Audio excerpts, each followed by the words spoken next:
काशी में मौजूद बाबा बागेश्वर हिंदू राष्ट्र के लिए साधना कर रहे हैं। बाबा ने मणिकर्णिका घाट पर घंटों तक तपस्या के बाद बागेश्वर ने कहा कि अब भारत को औपचारिक रूप से हिंदू राष्ट्र घोषित करने का वक्त आ गया है।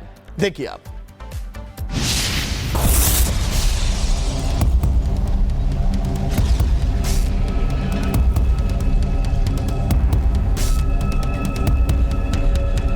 हिंदू राष्ट्र की कल्पना, बाबा बागेश्वर की साधना, मणिकर्णिका घाट, बाबा बागेश्वर का पाठ। तस्वीरें बाबा बागेश्वर की साधना की हैं। दरअसल बाबा बागेश्वर वाराणसी पहुंचे थे, जहां उन्होंने काशी विश्वनाथ के दर्शन किए, वहां पूजा अर्चना की, लेकिन सबसे पहले मणिकर्णिका घाट गए। सूरज ढलते ही बाबा बागेश्वर मणिकर्णिका घाट पहुंच गए। वहां शवदाह घाट के किनारे बैठे और साधना शुरू कर दी। बाबा बागेश्वर मणिकर्णिका के शवदाह घाट के पास बैठकर रात भर साधना करते रहे। लोग हैरान थे कि बाबा किस साधना में लीन हैं। बाबा बागेश्वर शवदाह घाट पर बैठकर कौन सी साधना कर रहे हैं और क्या ये साधना तंत्र मंत्र से जुड़ी हुई है? दरअसल मणिकर्णिका घाट पर उनके दादा गुरुजी का शवदाह स्थल है और वहीं सतुआ बाबा आश्रम है, जहां रात भर बैठकर बाबा बागेश्वर ने ध्यान साधना और पूजा की। मन की एकाग्रता से आने वाली शांति को पाने का रास्ता ही है ध्यान, और यही ध्यान अष्टांग योग के अंतिम चरण में योगी समाधि की अवस्था पा लेता है। ध्यान योग का महत्वपूर्ण अंग है, जो तन, मन और आत्मा के बीच एक संबंध बनाता है। अंग्रेजी में इसे मेडिटेशन कहते हैं। बाबा बागेश्वर ने भी यहीं ध्यान साधना की और पूजा अर्चना के साथ उनकी साधना खत्म हुई। इसके बाद गंगा नदी में नहाकर काशी विश्वनाथ धाम के दर्शन किए। काशी विश्वनाथ धाम में दर्शन पूजन के बाद एक बार फिर बाबा बागेश्वर ने हिंदू और हिंदुत्व पर अपनी राय रखी। उन्होंने कहा कि भारत में हिंदू एकता का कार्य करते हुए घोषित रूप से हिंदू राष्ट्र बनाना बेहद जरूरी है। आज देश और प्रदेश में मंदिरों की भव्यता देखते हुए स्पष्ट होता है कि जहां सनातनी हो, वहां प्रजा से लेकर देश निरंतर प्रगति पथ पर चलता है। भगवाधारी बहुत अच्छे होते हैं, जिसे बुरा लगे वो मेरी हवेली पर आ जाए।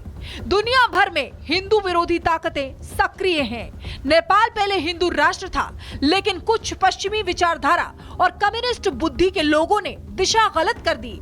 बांग्लादेश में भी हिंदुओं का नरसंहार किया गया। पाकिस्तान में तो नाम मात्र के हिंदू बचे हैं। हम चाहते हैं कि नेपाल के साथ ही भारत भी हिंदू राष्ट्र हो जाए। दरअसल बाबा बागेश्वर 2010 से साल भर में एक बार काशी जरूर आते हैं। इस दौरान वो महादेव का अभिषेक करते हैं, पूजा अर्चना करते हैं।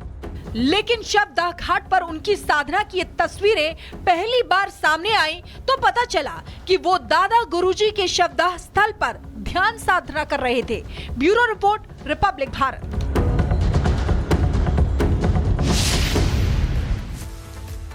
इधर जगतगुरु रामभद्राचार्य जी का मेरठ में कथा के दौरान दिया गया बयान, और इस बयान के बाद शुरू हुई कंट्रोवर्सी। आखिर रामभद्राचार्य जी ने ऐसा क्या कहा कि सबसे ज्यादा मिर्ची समाजवादी पार्टी के नेताओं को लगी? इस रिपोर्ट में आपको दिखाते हैं।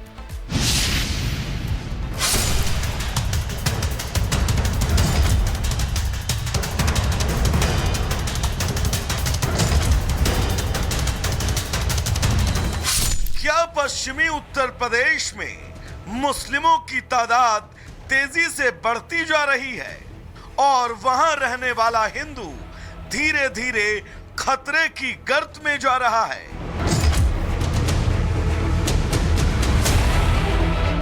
क्या पश्चिमी उत्तर प्रदेश में आकर आपको भी मिनी पाकिस्तान जैसा लगता है? पश्चिमी उत्तर प्रदेश में आकर लगता मानो ये मिनी पाकिस्तान है, ऐसा लगता है। या फिर उत्तर प्रदेश में जब आप पूरब से पश्चिम की तरफ सफर तय करते हैं तो आपको ये लगता है कि आप सरहद पार कर रहे हैं।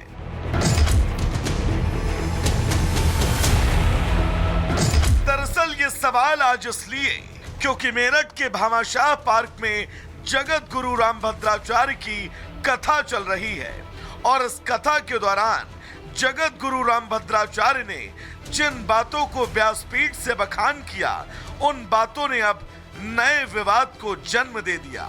रामभद्राचार्य ने कथा के वक्त जो कहा, पहले वो सुनिए। हिंदुओं पर बहुत संकट है, बहुत संकट है। अपने ही देश में हम हिंदू धर्म को उतना न्याय नहीं दे पा रहे हैं। बात हिंदुओं के न्याय से शुरू हुई, बात खत्म होती कि उससे पहले ही बातों के बीच में रामभद्राचार्य ने जो कहा, उसी से विवाद की मुख्य शुरुआत हुई। पश्चिमी उत्तर प्रदेश में आकर लगता मानो ये मिनी पाकिस्तान है, ऐसा लगता है। तो अब हमें मुखर होना है। प्रत्येक घर में हिंदू धर्म की पाठशाला बनानी ही पड़ेगी। प्रत्येक माँ बाप को, माता पिता को अपने पुत्र पुत्री को हिंदू धर्म के शिक्षा देनी ही पड़ेगी। धर्म की शिक्षा तक तो चीजें ठीक थी, लेकिन पश्चिमी यूपी की तुलना पाकिस्तान से करने पर एसटी हसन भड़क गए। उन्होंने कहा कि वे इस तरह के बयान नहीं देंगे तो इनकी दुकान भला कैसे चलेगी। हम सारे मुसलमान क्या आतंकवादी हैं जो पाकिस्तान बता रहे हैं?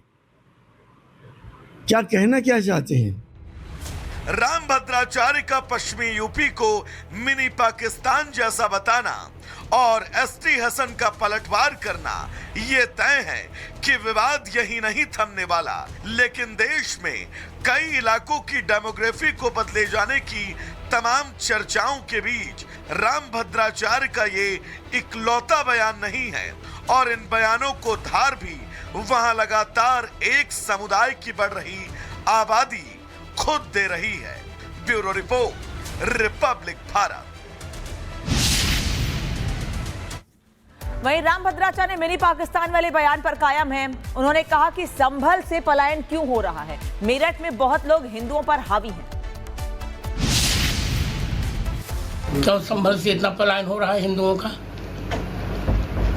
मेरठ में भी बहुत से लोग हावी हो रहे हैं हिंदुओं पर। मुजफ्फरनगर में हावी हो रहे हैं हिंदुओं पर। कौन गलती मैंने कही? वहीं संभल के सांसद जिया रहमान बर्क ने कहा है कि यह गुमराह करने का प्रयास किया जा रहा है। संभल से हिंदू ही नहीं, मुस्लिम भी बाहर गए हैं।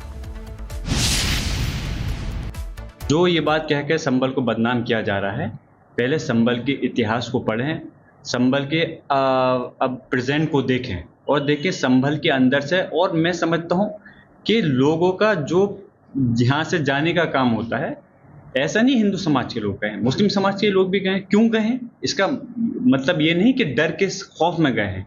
वो लोग इसलिए गए हैं क्योंकि अपने बच्चों को अच्छी शिक्षा दिलानी थी, अच्छा रोजगार दिलाना था, अच्छी फैसिलिटीज चाहिए थी। तो जाहिर सी बात है उन लोगों ने रुख किया है दिल्ली, लखनऊ, बॉम्बे वगैरह उसकी तरफ गए हैं।